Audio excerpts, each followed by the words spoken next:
Well, my name is Jim Caseman.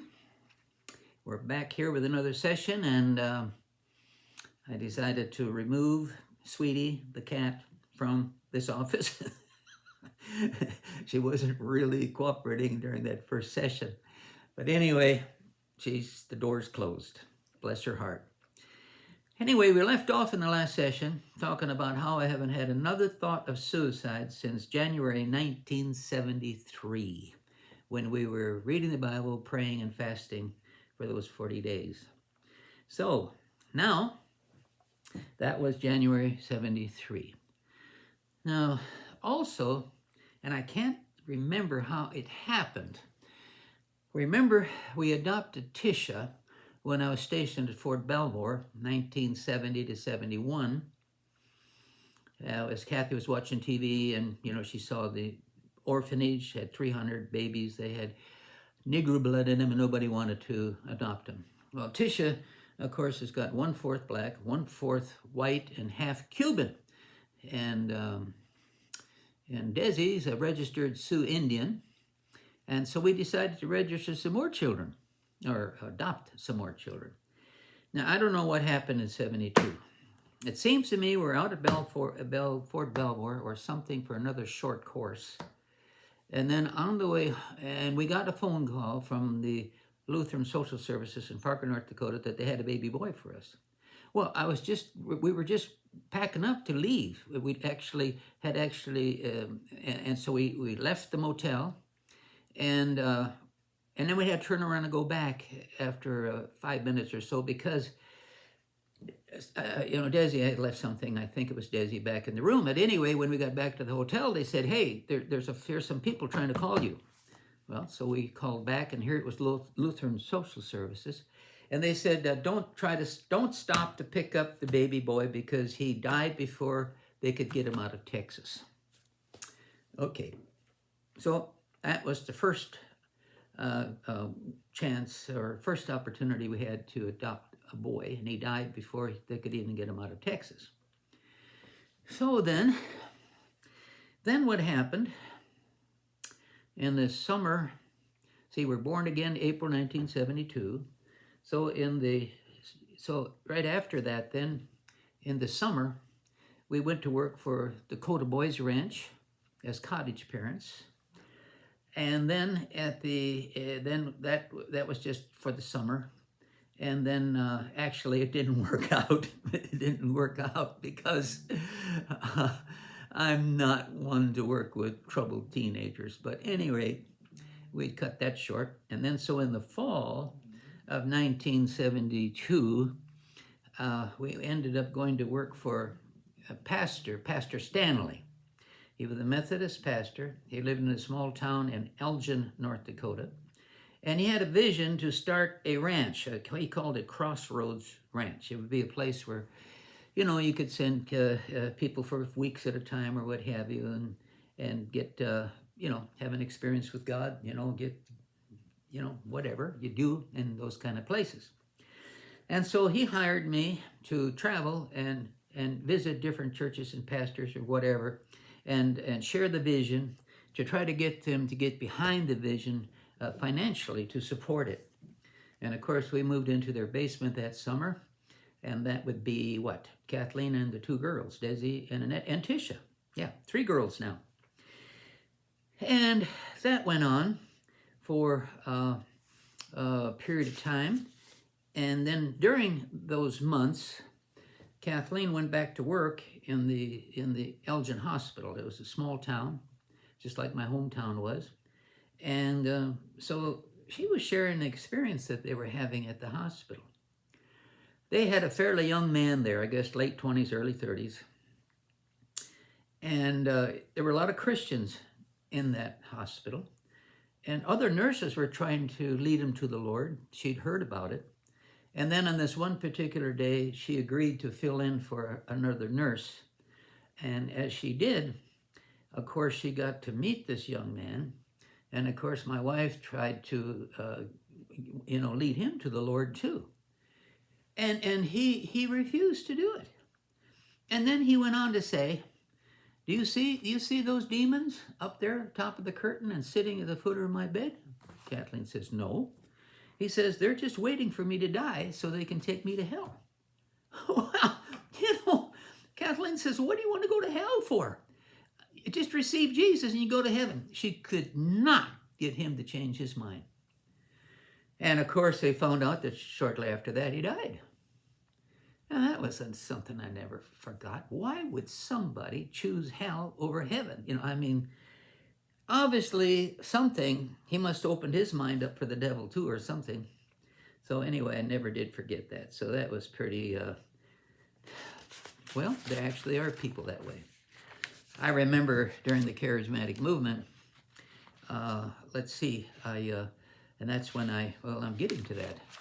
It said that then what we did do during this movement now, after we got born again, in April of 1972. Of course, we were in Minot, North Dakota during the summer and working at the Boys Ranch and everything. We led everybody to the Lord. We would witness to an empty chair. We witnessed to everybody, family, relatives. So we got a lot of our AA people, like we talked about Cleo and Lucille Spletstoser and Paul Ettinger and his wife.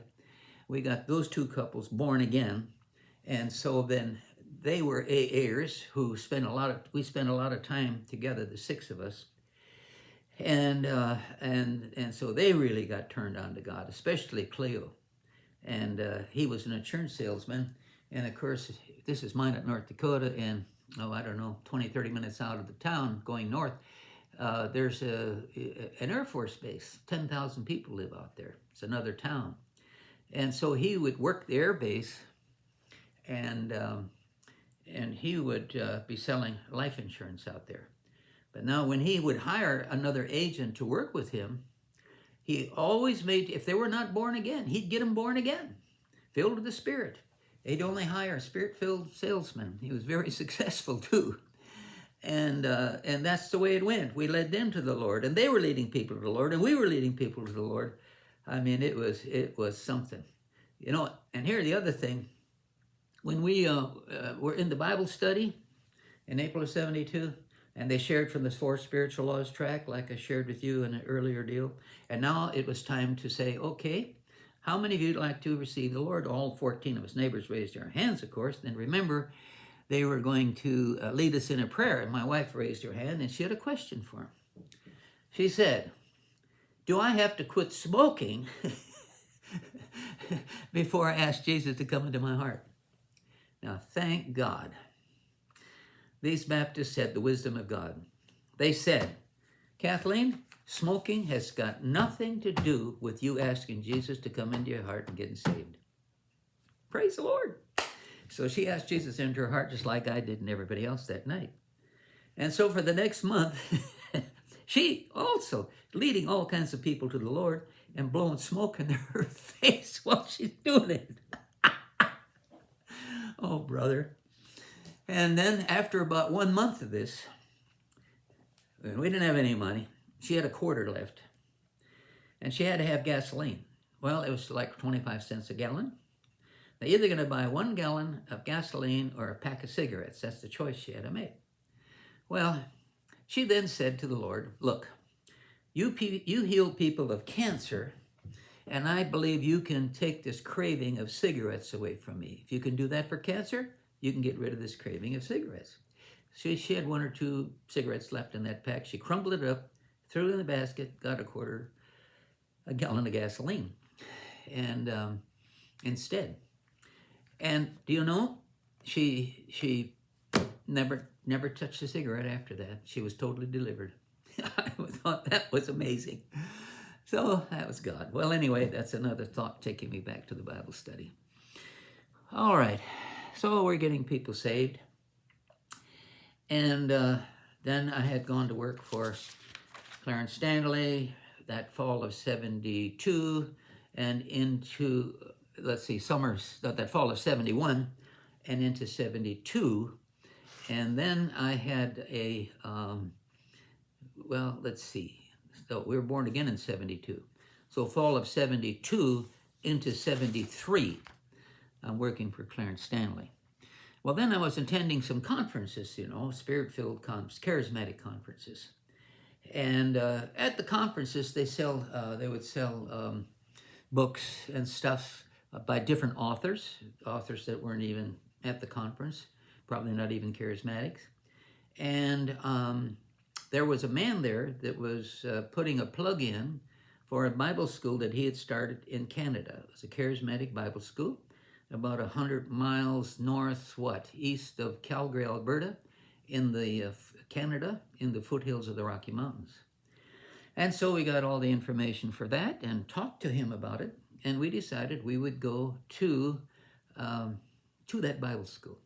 Now they're out in the middle of nowhere, but it's beautiful in the foothills of the Rocky Mountains, and you've got all of the creek running through the property and all the beautiful trees, and it was nice and beautiful when we moved out. But then winter comes and you get a lot of snow. And we were living. They had some of the students. They had these little cabins out there. One room, 20 by 20 foot cabin, no running water. And so then we, all 5 of us, sleeping in this little cabin. Now, when we got up and wanted to go take a shower, and it's wintertime, you got to put on your bathrobe and, your overshoes and walk through snow for about a block to get to the main building. And that's where you take your hot showers and everything. And of course, that's where we would eat our meals, all of our meals. They'd be served cafeteria style. And so that's how that would go. And then I don't know how we picked up this little dog.